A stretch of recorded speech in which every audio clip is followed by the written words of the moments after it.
오늘 아침 신문 시작합니다. 2차 베이비 부머들의 은퇴 물결에도 노후 준비는 무방비라는 기사 먼저 보겠습니다. 네, 세계를 봅니다.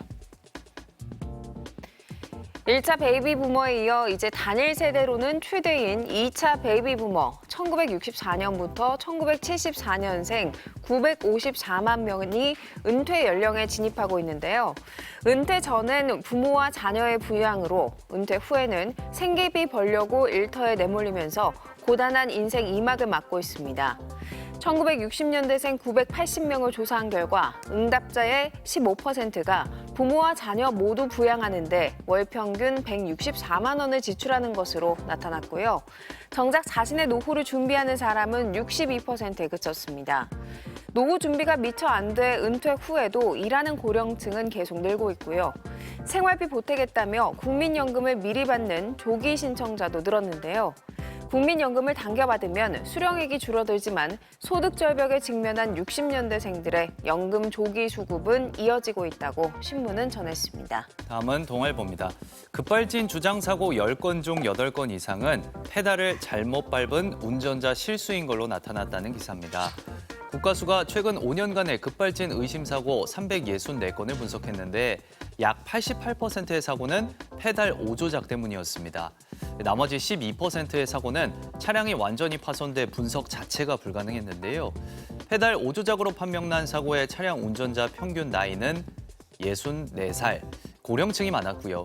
신문은 고령 운전자를 대상으로 한 비상제동 장치 등 페달 오조작 사고를 막을 방안 마련이 시급하다고 강조했습니다. 이어서 조선일보입니다. 최근 경마장을 찾는 2030 세대가 지난 5년간 2배 이상 늘었다는 기사입니다. 한국마사회가 통신사 위치 정보 데이터를 분석해보니 서울과 부산, 경남, 제주 경마장 3곳을 찾은 2030 세대 비율은 2019년 약 11%, 2022년 22%, 지난해 24%로 꾸준히 늘고 있는데요.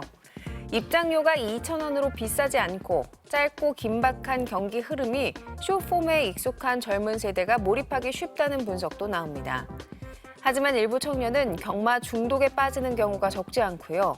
만성 취업난 등 답답한 현실을 경마로 해소하려는 젊은 층도 늘고 있다는 분석도 나옵니다. 다음은 지역신문 기사 살펴보겠습니다. 먼저 광주 매일신문입니다.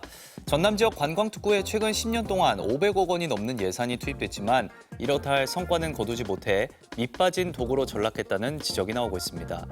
관광특구 지정 요건은 연간 외국인 관광객 10만 명이지만 전남 지역을 찾는 외국인 관광객 수는 턱없이 부족한데요. 구례 관광특구 관광객 수는 지난해 4천여 명으로 크게 감소했고요. 목포 관광특구도 지난해 3만여 명, 기준치엔 크게 못 미치는 수준이었습니다. 신문은 관광특구를 활성화하기 위해 무분별하게 예산을 투입하기보단 관광 상품 개발 등 차별화된 노력이 필요하다고 강조했습니다. 끝으로 대구일보입니다. 무료 주차장을 캠핑카 등이 점령하는 사례가 빈번하게 발생하면서 최근 주차장법이 개정됐는데요. 무료 공영 주차장에 한 달 이상 방치한 차들을 강제 견인 조치할 근거가 마련된 겁니다. 하지만 대구에는 견인 차고지가 없어서 실효성이 없다는 지적이 일고 있는데요. 과거에는 대구에도 견인관리소가 각 구마다 있었지만 견인 차량이 늘고 차주들이 차량 손상 보상을 요구하는 문제가 발생하자 모두 문을 닫은 건데요. 대구시는 견인 차고지 조성을 추진 중이지만 부지와 예산이 필요해 시간이 걸릴 수밖에 없다고 신문은 전했습니다. 지금까지 오늘 아침 신문이었습니다.